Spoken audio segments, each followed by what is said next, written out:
আমিনিয়া গাউসিয়া সুন্নিয়া মাদ্রাসার বন্ধু,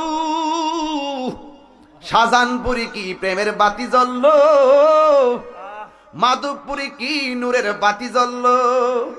এই মাদ্রাসা শুধু মাদ্রাসা নয়, এই মাদ্রাসার পোলাপান যখন গুরুস্থানের দিকে হেঁটে যাবে, আমার আল্লাহ কবরের আযাব হালকা করে দিবে। কথা বলেন ঠিক কিনা? হায়রে, এই মাদ্রাসার তালিবুল ইলম শুধু মাত্র তথাকথিত তালিবুল ইলম নয়, এদের সিনাটা হলো মদিনাওয়ালার আয়না, আর অন্তরটা হলো লাউহে মাহফুজের আয়না। এই ছেলেরা যখন রাস্তা দিয়ে হাঁটবে, আমার নবী বলেন ফেরেশতারা তাদের নূরের পর বিছায়া দিবে। হাত করে আল্লাহু আকবার।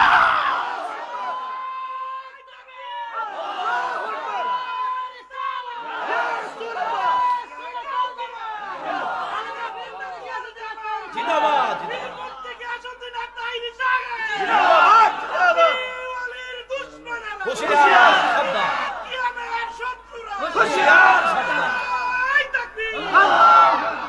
আওয়াজ করেন আল্লাহু আকবার। ইয়া রাসূলুল্লাহ বলেন, এই জন্য যুবক সাহাবায়ে কেরামের কথা কেন তুললাম? সাহাবায়ে কেরাম হলো সত্যের মাপকাঠি। জোরে কোন ঠিক কিনা? এই সাহাবায়ে কেরাম যদি দিনের বেলা রাতের বেলা মানুষের ঘরে ঘরে ঘুরে, এই ঘোরা থেকে একটা শিক্ষা হলো সাহাবায়ে কেরাম আকাশের নক্ষত্র তুল্য। কথা কোন ঠিক কিনা? আসহাবি কান্নুজুম, সাহাবায়ে কেরাম গুলো আকাশের নক্ষত্র তুল্য। বন্ধুরে আমার, ও আমার শাহজাহানপুরের বন্ধুরা, ও আমার তেলিয়া পাড়ার বাবা, এবার ওমর রাদিয়াল্লাহু তাআলা আনহু বলেন, কোন এই মহিলাকে কে খেদমত করতে আসলো? আমি এই এলাকায় খেদমত করি। আবার কে আসলো? মহিলা বলে, আমি তারে দেখি নাই, আমার চোখ দুইটা অন্ধ, এই জন্য আমি তারে চিনতে পারি নাই। ওমর রাদিয়াল্লাহু তাআলা আনহু বলে, এই মানুষটা কেডারে? আমার দেখা লাগবে।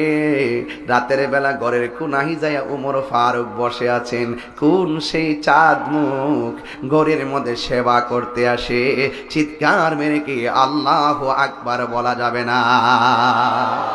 সবচাইতে বড় সেবা হলো মানব সেবা। কথা বলেন ঠিক কিনা? ইসলামের একটা অর্থ হলো মানবতা। এই ওমর ফারুক রাদিয়াল্লাহু তাআলা আনহু খেদমত করেন, দেখছেন সেই চেতনা আরেকজন সাহাবী চেতনা ধারণ করেন। আজিজ সাহেব মাদ্রাসাকে ধারণা করেন, এই মাদ্রাসার প্রতিও আপনাদের চেতনা জাগ্রত হওয়া লাগবে। সওয়াব শুধু একজনের দরকার নয়, সওয়াব সবার দরকার। আজকে যারা টাকা দিয়েছেন, আপনারাও কিন্তু সওয়াবের বাগী হয়ে গেছেন। চিৎকার মেরে কি আল্লাহু আকবার বলা যাবে না?